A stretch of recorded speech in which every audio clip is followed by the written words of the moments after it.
करान्नवनीरदाभा पीताम्बरादरुणबिन्दुफलाधरोष्ठा पूर्णेन्दुसुन्दरमुखादरविन्दनेत्रा कृष्णात् परं किमपि तत्त्वमहं न जाने।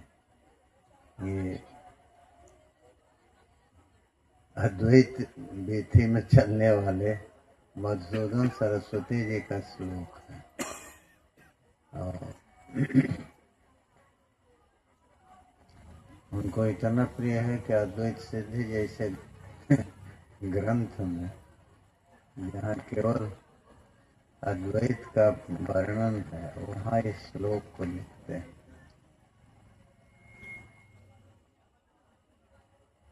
तो बिना भक्ति के, सगुण की भक्ति के निर्गुण का ज्ञान होता नहीं। इसीलिए हम अक्सर कहा करते हैं कि जो लोग कबीर को ये कहते हैं कि मूर्ति पूजा का उन्होंने खंडन किया, ये ठीक नहीं। संत कबीर बहुत उत्तम कोटि के ज्ञानी थे और जिस तरह का निर्मल ज्ञान उनका था वो बिना सगुण की उपासना के हो नहीं सकता। तभी कहिए कि उन्होंने खंडन किया तो नहीं, वो दिया ना, अग्निर्देवो द्विजाति नाम योगी नाम हृदयोतम प्रतिमा स्वल्प बुद्धि नाम सर्वत्र समदर्शी नाम। अग्निदेव जो हैं ये द्विजाति माने ब्राह्मण क्षत्रिय वैश्य के उपास्य और योगी नाम हृदय दैवतम, योगियों के हृदय में देव रहते हैं। प्रतिमा स्वल्प बुद्धि नाम, स्वल्प बुद्धि वाले जो हैं जिनको आरंभ करना है उपासना का, तो वो लोग प्रतिमा में उपासना करते हैं। और सर्वत्र समदर्शी नाम, समदर्शी जो लोग हैं वो सर्वत्र देखते हैं। तो प्रतिमा का अब आदमी कहेंगे एक इसको विशेष रूप से लोग कहते हैं कि कबीर ने कहा पाहन पूजे हरि मिले तो मैं पूजूं पहाड़, ताते ये चाकी भली पूज खाए संस। तो वो तो ठीक कह रहे हैं, वो कह रहे हैं कि तुम पत्थर को पूजते हो, तुम विष्णु की राम की पूजा नहीं करते, तुम उसको पत्थर मान रहे हो, पत्थर मान के ही पूजन कर रहे हो। तो पत्थर बुद्धि हटा दो, पाहन मत पूजो। बात यह है ना कि जिसकी पूजा करेंगे मिलेगा वही ना। तो विष्णु की पूजा करेंगे, राम की पूजा करेंगे तो राम जी मिलेंगे, और जब पत्थर की पूजा करेंगे तो राम जी कैसे मिलेंगे। इसीलिए उन्होंने कहा कि ये मत करिए, अपनी बुद्धि को बदलिए, पत्थर की पूजा नहीं विष्णु की पूजा करिए, उसमें जो देव हैं उनकी पूजा करिए। और उसी के लिए कहे कि यदि इससे मिलता हो तो हम पहाड़ की पूजा करें, बहुत बड़ा है, उससे जल्दी मिलेंगे। और फिर लोगों के स्वार्थ की पूर्ति जिससे हो रही है, उस चक्की को कह दिए कि तो उससे ताते ये चाकी बनी। तब ताते बने उससे, किससे, उस पहाड़ से या इस प्रतिमा से। कहे कि जब दोनों को पूजा करने में उपयोग तो किसी का नहीं है, तो इस चक्की का तो उपयोग है, कम से कम उससे आटा तो मिलता है। तो इसलिए वो केवल समझाना चाहते थे कि आप देव की पूजा करिए। और देव की पूजा ऐसे नहीं होती। लिखा है देवो भूत्वा देवान जजे, आप देवता बन के देवता की पूजा कर सकते हैं। तो देवता होने का मतलब क्या है?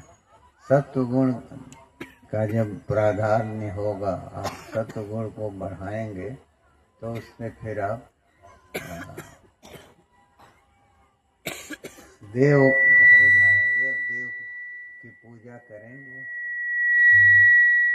क्योंकि बिना देव हुए आपका मन उस ऊंचाई पर जा नहीं सकता जहाँ पूजा होगी। जैसे भगवान ने गीता में कहा ना, देवान भावयताने न ते देवा भावयन्तु वः परस्परम भावयन्त श्रेय परम वाप्स्यति। तो कहे कि देवताओं की जो है, तुम इससे देवान भावयत अते देवा भावयन्तु वः। तो हमको जो जरूरत हो उसको प्राप्त करने के लिए हम देवताओं की पूजा करें, देवताओं की भावना करें, और देवता जो हैं उससे प्रसन्न हो करके और हमको जो भी चाहिए वो दें। अरे चाहिए जल चाहिए, अन्न चाहिए, फल फूल चाहिए, तो वो सब वो देंगे। क्योंकि देखिए धर्म का फल जो है वो मीठा वही होता है, हर रूप में वही बदलता है। लिखा है शुष्कोपि द्रुमायेत जत्र राजा युधिष्ठिर। युधिष्ठिर जहाँ रहते थे वहाँ सूखे पेड़ भी हरे भरे हो जाए। तो ये क्यों होता था? उनके पुण्य का फल है, इतना पुण्य है। पुण्य इतना अधिक क्यों था? सत्य बोलते थे, असत्य नहीं बोलने के कारण वो बहुत अधिक पुण्य था उनको। वो गोस्वामी जी ने लिखा ना कि नहीं, एक वचन है, नहीं सत्यात् परो धर्म, सत्य से बढ़ कर कोई धर्म नहीं। तो सत्य से कोई बड़ा धर्म नहीं है। और उधर लिख दिए नहीं असत्य संपातक पुंज, गिरसम हो कि कोटि गुंज। असत्य के समान कोई पातक पुंज नहीं है। तो लेकिन असत्य बोलने के लिए भी वचन मिलता है। लिखा है वर्णिना में बधो जत्र तत्र साक्ष्य निर्तम बधे तत्पावनाय निर्वाप्य चरु सारस्वतो जुजय। तो जहाँ कोई वध प्राप्त हो, हत्या हो रही है, तो वहाँ जो है साक्षी कौन? जो साक्षात दृष्टा है, उसको झूठ बोल के उसका जीवन बचा देना चाहिए। लेकिन झूठ बोल दिया तो ये नहीं है कि उस झूठ बोलने से पाप नहीं होगा, पाप तो होगा। तब कहते हैं तत्पावनाय निर्वाप्य चरु सारस्वतो द्विजय। उस झूठ से मुक्ति पाने के लिए, उससे पवित्र होने के लिए सारस्वत चरु का निर्वापन करे, सारस्वती स्तुति करे। तो ये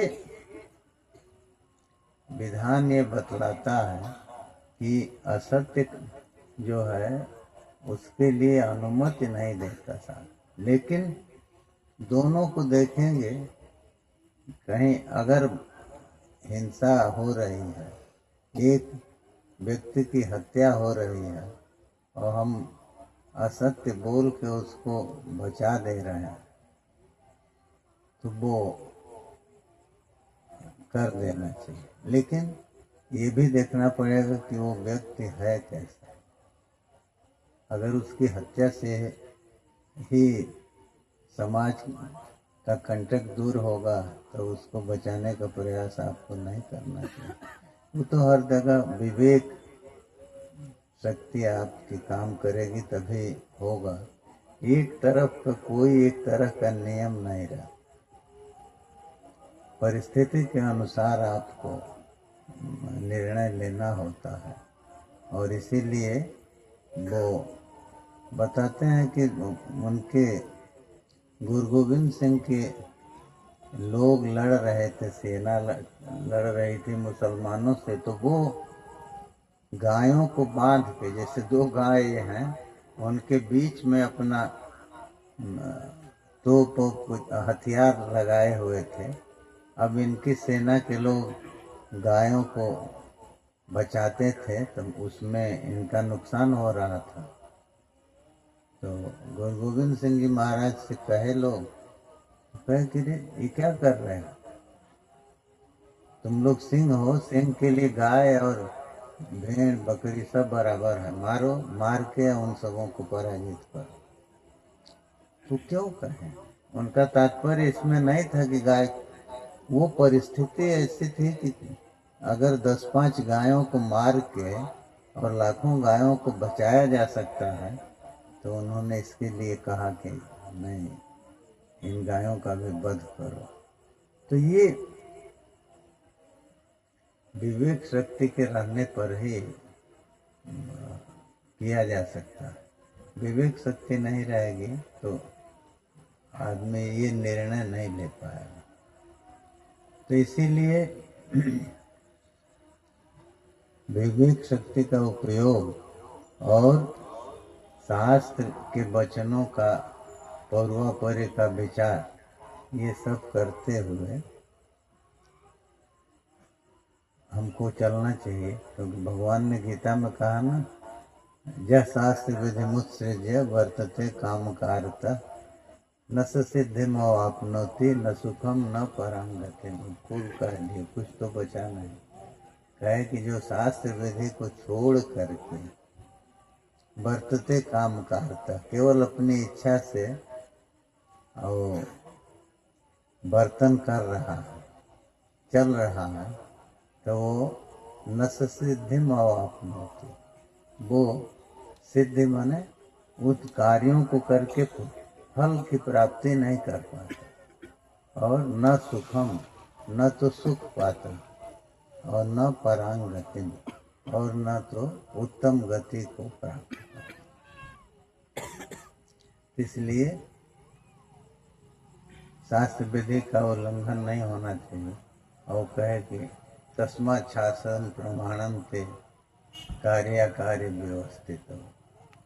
तो कार्य अकार्य, क्या कार्य है क्या अकार्य है, इसको यदि व्यवस्थित करना है तो इसमें शास्त्र ही प्रमाण है। शास्त्र का सहारा हमको आपको सबको लेना पड़ेगा।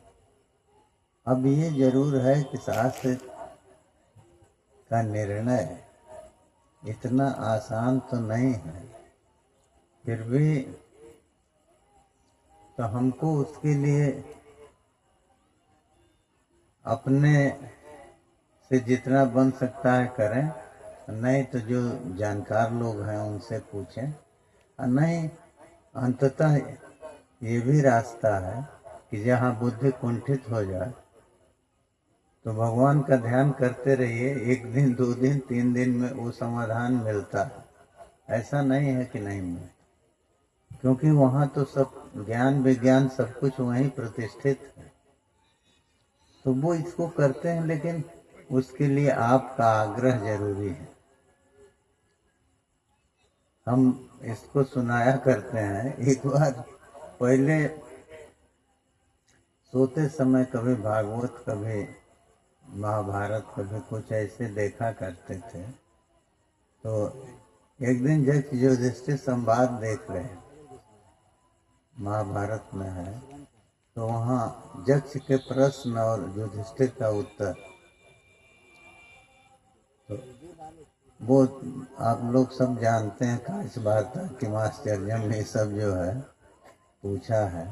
तो उसी में उन्होंने कहा कि कह पंथा कश्च मोदते, तो ये संसार में सुखी कौन रहता है।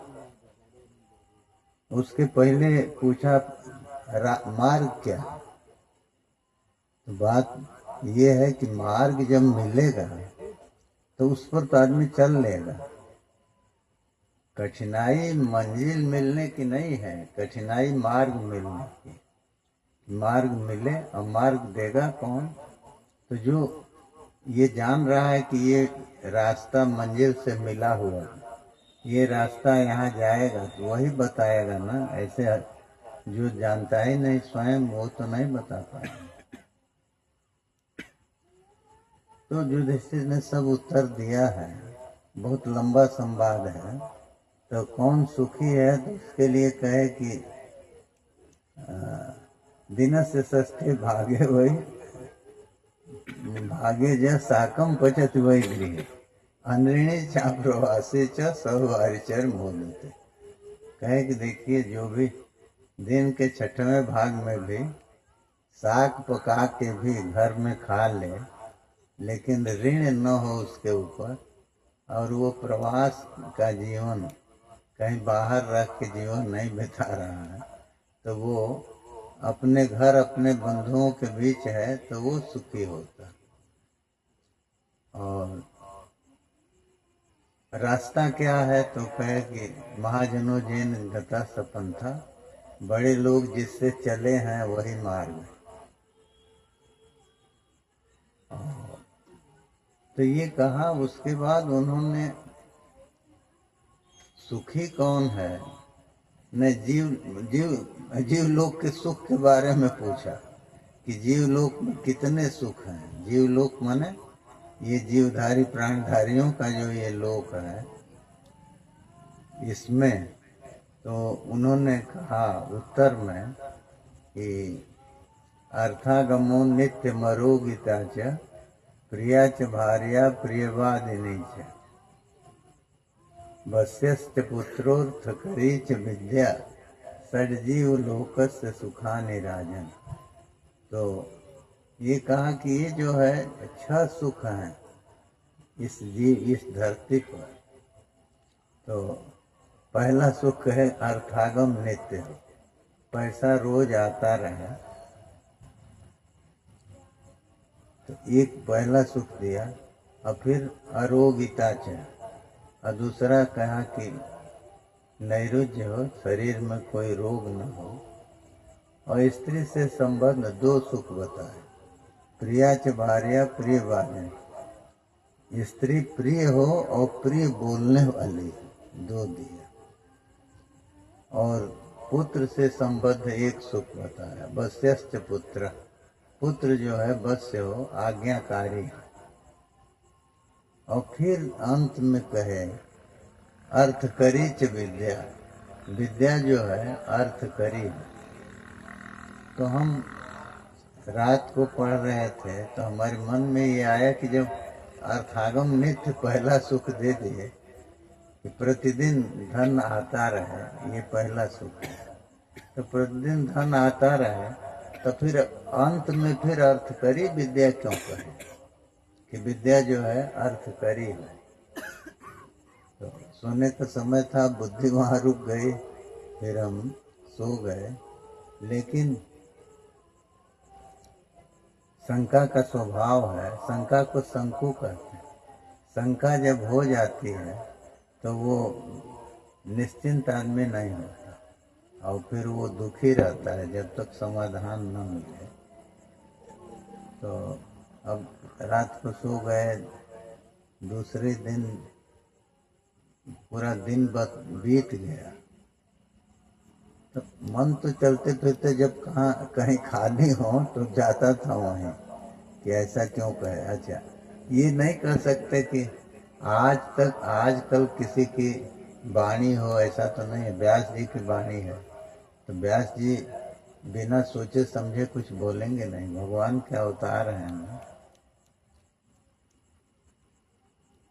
तो वो दिया है ना, अतिशय रगड़ करे जो कोई अनल प्रकट चंदनते होए।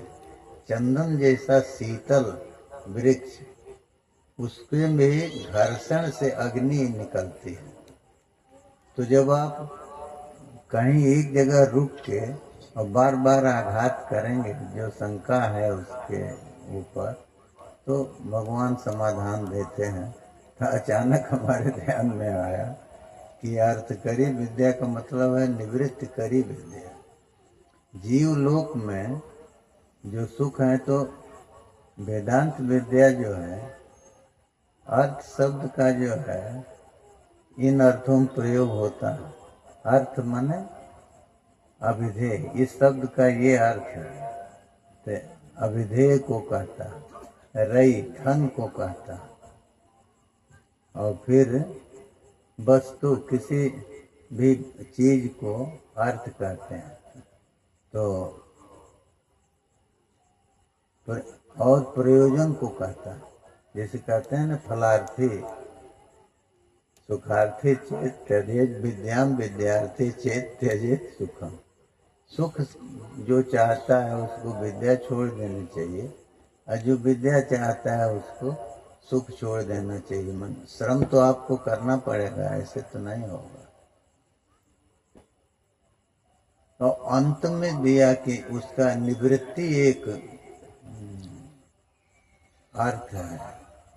अर्थ शब्द का अर्थ निवृत्ति है।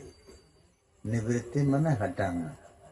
जैसे कहते हैं, अब धुआं कर दिया किसी ने, तो किस लिए धुआं किए हो, तो कहता है कि मच्छरों के लिए। मच्छरों के लिए थोड़ा है, मच्छरों को हटाने के लिए, कि मच्छर हट जाए। तो वहाँ अर्थ शब्द जो है निवृत्ति वाचक है। तो ये जब हमारे ध्यान में आया तो हमको ये हुआ कि ये ठीक है, क्योंकि जीवलोक के सुख में अगर निवृत्ति करी विद्या को नहीं दिया, उतना सुख तो किसी से नहीं मिलता जितना वो समाधि सुख। समाधि में जोगी जिस तरह का सुख अनुभव करते हैं वो तो किसी को नहीं मिलता। लिखा है ना, न सुखम देवराजस्य न सुखम चक्रवर्ती में। देवराज इंद्र को भी वो सुख नहीं मिलता, और न तो चक्रवर्ती राजा को मिलता है। जत सुखम वीतरागस्य मुनेर एकांतवासी। जो सुख वीतराग और मननशील, राग कहीं नहीं है। राग अगर संसार की वस्तुओं में है तो मन वहाँ रुकेगा, तो दुख का कारण बनेगा। वो वस्तु अगर आपसे छीनी जाएगी या हटेगी, हटना तो उसको है। संसार की वस्तु से प्रेम किया तो आज नहीं कल, 10 वर्ष बाद, 5 वर्ष बाद उसको हटना तो है। तो इसलिए उसका वियोग होगा, तो सुख उसमें नहीं है। तो इसलिए कहा कि वीतराग जो है, जिन्होंने राग कहीं नहीं छोड़ा, कहीं नहीं किया। सुखदेव जी का भागवत में 3 विशेषण मिलता है। स सर्वत्रानभिस्नेह, ये पहला विशेषण, कि हर जगह कहीं भी स्नेह नहीं करते, अत्यधिक स्नेह नहीं करते। और सर्वत्रोपेक्षक, और सर्वत्र उपेक्षा बुद्धि रखते हैं। उपेक्षा बुद्धि और अपेक्षा बुद्धि 2 होती है। तो उपेक्षा बुद्धि किसको कहते हैं? जिसमें हमको, जैसे लोग कहते हैं ना कि चलो यहाँ भजन हो रहा है सुन लें, या कोई नाच गाना हो रहा है देख लें, तो दूसरा कहता है कि अरे छोड़ो क्या करोगे, तो कल सुन रहे थे वही पार्टी है, वही सुनाएगी, चलो यहाँ। तो ये उपेक्षा बुद्धि हो गई। उसने उपेक्षा किया, आगे चल पाए। तो जो अपेक्षा बुद्धि रखेगा, अपेक्षा मतलब कि इससे कुछ मिल सकता है, इससे, तो हम लोग हर जगह अपेक्षा बुद्धि रख रहे हैं। जो ही मिला कहीं काम आ सकता है, कहीं कुछ कर सकता है। तो जो सबसे अधिक काम कर सकता है, जो हर जगह है, भगवान, तो उनको हम नहीं पूछते। लेकिन इन लोगों को कि इनसे काम हो जाएगा, तो ये अपनी बुद्धि है, अपनी सोच है। लेकिन ये दोनों चलता है संसार में। हर व्यक्ति उपेक्षा बुद्धि और अपेक्षा बुद्धि को लेके चल रहा है। तो अपेक्षा बुद्धि जितनी होगी तो उसमें परवशता आती है। हम अपेक्षा किए जिस चीज की तो उसके अधीन हो गए ना, तो वो दुख का कारण बनेगी, सुख नहीं देगी। इसीलिए कहा है ना, सर्वम परवशम दुखम सर्वमात्म वशम सुखम। जितना दूसरे के अधीन है वो सब दुख का कारण है, और जितना आपके अपने अधीन है वो सुख का कारण है। तो सुखदेव जी कहीं भी अपेक्षा बुद्धि नहीं रखते थे, वो उपेक्षा बुद्धि रखते थे। तो एक तो कहीं अनभित स्नेह उनका, बहुत ज्यादा प्रेम कहीं नहीं। अरे जब अपेक्षा बुद्धि ही नहीं रहेगी तो प्रेम कहाँ से बढ़ेगा। उतने होगा, भूख लगी तो अन्न की इच्छा हो जाएगी, ये ठीक है। लेकिन ये थोड़ा है कि अब जब जीव का रस हम चाहने लगेंगे तब तो वो उसमें बढ़ते जाएंगे। तो दो विशेषण दिया कि कहीं भी स्नेह नहीं करते थे, अत्यधिक स्नेह, और दूसरा सर्वत्र उपेक्षा बुद्धि रखते थे, और तीसरा मुनि थे। मुनि माने मननशील, हमेशा आत्म तत्व का मनन कर रहे हैं। तो उनकी दृष्टि में बाह्य पदार्थ वो देखते ही नहीं। इसीलिए भागवत में आया है ना कि गोपियां स्नान कर रहे थे, तो वस्त्र उन्होंने उतार के रख दिया था, स्नान कर रहे थे। तो सुखदेव जी आगे आगे गए, पीछे से व्यास जी उनको खोजते आ रहे थे। सुखदेव जी निकले तो उन्होंने, गोपियों ने वस्त्र नहीं पहना। व्यास जी आए तो उन्होंने वस्त्र पहन लिया। तो व्यास जी ने पूछा उनसे कि आखिर सुखदेव युवा हैं, नए हैं, उसके बाद भी आप लोगों ने वस्त्र नहीं धारण किया और हमारे आने पर धारण किया। तो उन्होंने यही कहा कि सुखदेव के मन में स्त्री पुरुष का भेद नहीं है, वो तो हर जगह केवल एक परमात्मा को देख रहे हैं। आपके मन में वो भेद है, तो ये देखिए, ये वो भी समझ रहे हैं। सुखदेव जी का, हालांकि उस समय उनकी आयु कितनी थी, द्वापर, वो कहते हैं अधितवान द्वापरादो पितुर्द्वैपायनादहम। कहते हैं कि मैंने इस भागवत को द्वापर के आरंभ में द्वैपायन व्यास जी से पढ़ा था। ये भागवत का ही वचन है। तब बताइए, द्वापर के आदि में पढ़े, परीक्षित को सुना रहे हैं कलयुग के अंत, कलयुग के आरंभ में, माने द्वापर निकल गया पूरा, तो एक युग पूरा बीत गया। लेकिन भागवत में जो स्तुति है उनकी, तो देखिए, तम द्वेष्ट वर्षम, ये लिखा है कि 16 वर्ष की आयु में सुखदेव जी दिखाई दे रहे। वहाँ पूरा शरीर का वर्णन किया है कि उनकी नाक लंबी है, ये है ये। लेकिन तम द्वेष्ट वर्षम दिया, 16 वर्ष की आयु। अभी तो ठीक है, ये तो मान लीजिए 16 वर्ष की आयु भी दिया। सनक सनंदन सनातन सनत कुमार, इनके लिए वही वचन आता है, पंच सड हाय नार भाभा पूर्वे सामपि पूर्वजा। ये 5-6 वर्ष के बालक के रूप में हैं, और पूर्वे सामपि पूर्वजा, और पूर्व जो लोग हैं उनके भी पूर्वज, ऋषियों की संतान हैं सब लोग, तो उनसे भी पहले उनकी उत्पत्ति, सनक सनंदन सनातन सनत कुमार। लेकिन आयु वही है, लिखा है कि 5-6 वर्ष के बालक के रूप में वो दिखाई देते हैं। एक इनके प्रसंग में एक कथा याद आ गई। वो कथा नहीं, सत्य घटना है। एक ब्रह्मचारी जी थे नेपाल के, तो बड़े विचित्र भक्त थे।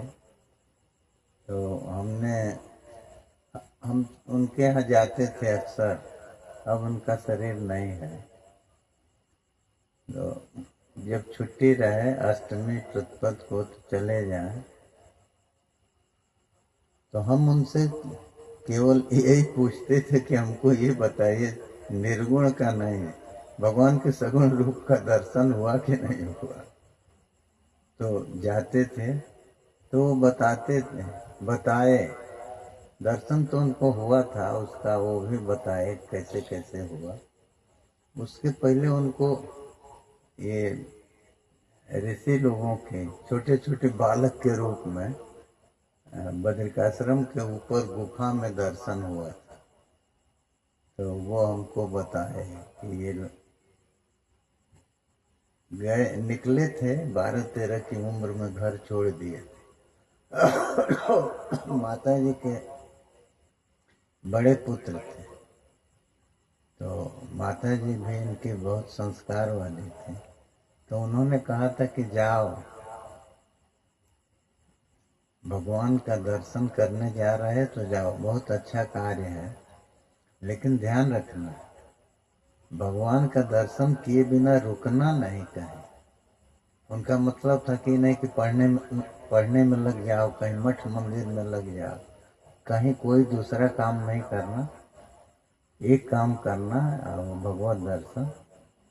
तो भगवान का दर्शन होगा तो भी जन्म बन जाएगा। अगर मन भटके तो घर वापस आ जाना। दोनों बात उन्होंने कहा। तो खैर घर तो वो गए नहीं। तो बद्रिकाश्रम में उन्होंने रुक के और कुछ नियम लेके अनुष्ठान किया, तो वहाँ दर्शन तो नहीं हुआ। तो जब जाड़ा पड़ने लगा तो लोग नीचे उतरने लगे, तो ये ऊपर की ओर चल गए, ऊपर चढ़ गए। और ऊपर हमसे कहते रहे कि हमने सोचा कि एक व्रत लिए थे कि भगवान का दर्शन करेंगे, तब दर्शन नहीं हुआ तो इस शरीर को रख के क्या करेंगे।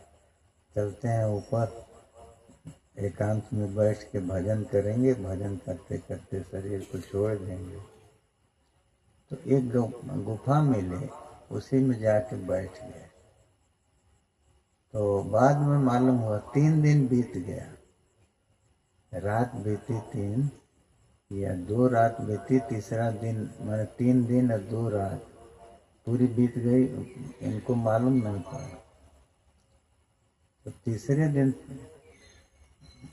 यही ऋषि लोग आए, और वो सब पलाश का इतना बड़ा बड़ा दंड लिए हुए, और यज्ञोपवीत है, और 5-6 वर्ष के बालक के रूप में वो लोग थे। तो हमसे कहते रहे कि गुफा बड़ी थी, तो उसमें एक एक करके आके लोग बैठते गए, और अष्टाक्षर का ही जप कर रहे थे तो बोलते गए, ओम नमो नारायणाय स्वामी जी, नमो नारायणाय, नमो नारायणाय, ये कहते हुए आके बैठ गए लोग। और फिर कहने लगे कि स्वामी जी आप भोजन करिए, ये कलयुग है, कलयुग में अन्न नहीं छोड़ना चाहिए। तो हमसे कहते रहे कि हमने सोचा कि पता नहीं कौन महापुरुष हैं, साहब न दे दें लोग, क्या है, ये उपेक्षा नहीं करनी चाहिए। तो ये आँख खोले, तो आँख खोले तो इनको बड़ा दुख हुआ। दुख इसलिए हुआ कि बैठे थे ये सोच के कि अब भगवान सामने आएंगे तभी आँख खोलेंगे, तो वो नियम तो टूटा। तो किसी भी सत्यनिष्ठ के लिए, उपासक के लिए उसका नियम टूटता है तो उसे बहुत कष्ट होता है। परिस्थितियाँ बनती हैं, मान लीजिए टूट गया नियम। अब वो लोग कहने लगे कि आप भोजन करिए, तो हम लोग आटा ले आए और कोई आलू आलू का नाम बताते रहे कि लिए थे लोग कि आलू ले आए, कुछ बनाइए खाइए। ये किसी का बनाया हुआ, यहाँ तक कि चाय बनाया हुआ भी पीते नहीं थे। आप गरम किया हुआ दूध देंगे तो वो भी नहीं लेते थे। कच्चा दूध दीजिए तो उसको वो खुद गरम करके तो पीते थे।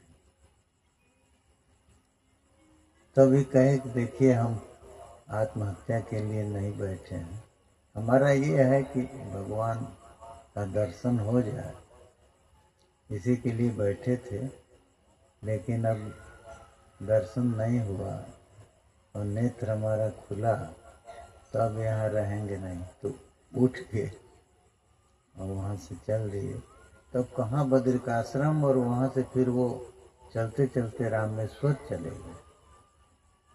तो रामेश्वर में उनको भगवान राम का दर्शन हुआ। तो माँ का वचन और अपनी निष्ठा, और निष्ठा के साथ साथ अपनी जिद, ये तो जरूरी है। बिना जिद के कोई काम होता नहीं। अब हवा चल रही है तो आप,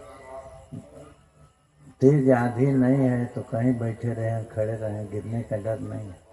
लेकिन आपको ये है कि हम यहाँ से हटेंगे नहीं, तब तो पैर को जमाना पड़ेगा, जिद तो लेना आना पड़ेगा, मन में ले आइए।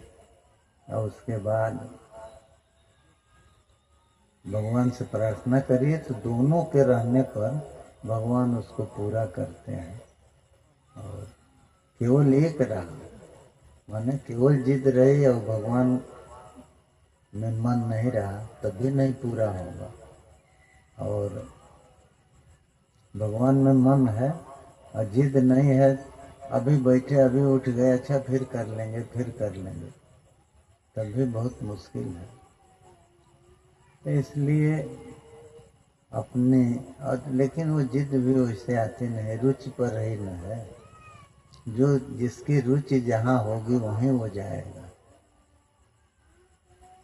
वो आपकी रुचि के अनुसार कोई काम नहीं करेगा। हर आदमी अपने रुचि से, अपनी इच्छा से काम करता है। और सारे विद्वेष का मूल भी यही है। हम चाहते हैं अपनी इच्छा दूसरे पर लाद देना। अरे आपको जो समझ में आता है वो कहिए, लेकिन कोई पूछे तब कहिए। अब कोई पूछे नहीं, आप लगे उनको उपदेश देने, क्या मतलब है? उससे आपको ही कष्ट होगा। क्योंकि शब्द जो है ना, शब्द में देखिए शक्ति है, बहुत अधिक शक्ति है। क्योंकि जैसे अब कोई सो रहा, मान लीजिए 5 आदमी 6 आदमी सो रहे हैं, एक का नाम लेके आप पुकारते हैं रमेश रमेश, वही उठता है, और लोग क्यों नहीं उठते? अच्छा, वो उठा कैसे? शब्द यदि जगा नहीं तो शब्द सुना नहीं, और शब्द सुना नहीं तो जगा नहीं, कैसे जगा? तो शब्द में अचिंत्य शक्ति है। तो वही शक्ति जो है सोते हुए को भी खींच लाती है। शब्द तो वो सुनता नहीं, सुनेगा कहाँ से? सुनेगा जो जगा है तब न सुनेगा। सोया है तो शब्द सुनेगा नहीं, और सुनेगा नहीं तो जगेगा नहीं। लेकिन अनुभव में है, शब्द सुन के आदमी जगता है। और शब्द जो है उसी को जगाता है जिसका नाम लेके आप पुकार रहे हैं। और लोग सोए हैं तो वो नहीं जगते। तो इसलिए शब्द में जो शक्ति है, और सभी मंत्र जो है शब्दात्मक ही हैं, तो उन पर आप आग्रह करेंगे, आपको उचित माध्यम से मिल जाएगा। तो उनमें शक्ति तो है ही है, वो आपकी इच्छा की पूर्ति करेंगे। और अब जितनी शक्ति से आप उसका जप करते हैं, जितना